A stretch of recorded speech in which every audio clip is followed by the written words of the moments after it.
વાવાઝોડાને લઈને સૌથી મોટા સમાચાર દરિયામાં જ સમાઈ શકે છે શક્તિ વાવાઝોડું દરિયામાં ધક્કે ચડ્યું વાવાઝોડું એન્ટી સાયક્લોન વેસ્ટર્ન ડિસ્ટર્બન્સની ધક્કા મૂકી 12 કલાકમાં ઉતરવા લાગશે વાવાઝોડાનો પાવર વેસ્ટર્ન ડિસ્ટર્બન્સ કરી રહ્યું છે વેક્યુમ ક્લીનર જેવું કામ સવારે વળાંક લેશે ત્યારે નબળું પડી જશે વાવાઝોડું સવારથી વાવાઝોડાને ખેંચવાનું શરૂ કરશે વેસ્ટર્ન ડિસ્ટર્બન્સ શક્તિ વાવાઝોડાને લઈને અત્યાર સુધીના સૌથી મોટા સમાચાર પ્રાપ્ત થઈ રહ્યા છે કારણ કે દરિયામાં જ આ વાવાઝોડું જે સમાઈ શકે છે અમારા સહયોગી લખમણ પતાત જોડાઈ ગયા છે વધુ જાણકારી સાથે જી લખમણ શું અપડેટ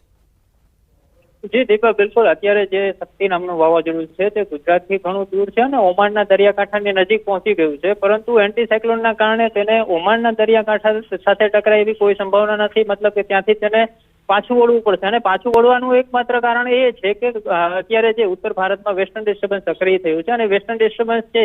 એ એક વેક્યુમ ક્લીનર જેવું કામ કરશે મતલબ કે માની લો કે તમે એક બલૂન હવામાં લટકી રહ્યો છે અને બીજી તરફ જેમ વેક્યુમ ક્લીનર શરૂ કરો અને જે બલૂન તેના તરફ ખેંચાય બસ એ જ પ્રકારની સ્થિતિ દરિયામાં થવાની છે અને એક વાત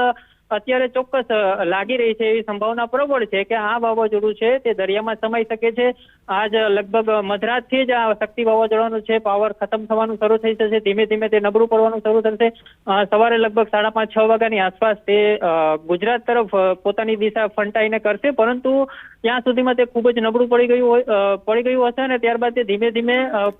પૂર્વ તરફ આગળ વધશે પરંતુ તેની જે ગતિ છે દક્ષિણ પૂર્વ તરફની રહેશે એટલા માટે થઈને ગુજરાતને પણ હાલ એટલો મોટો કોઈ ખતરો સીધી રીતે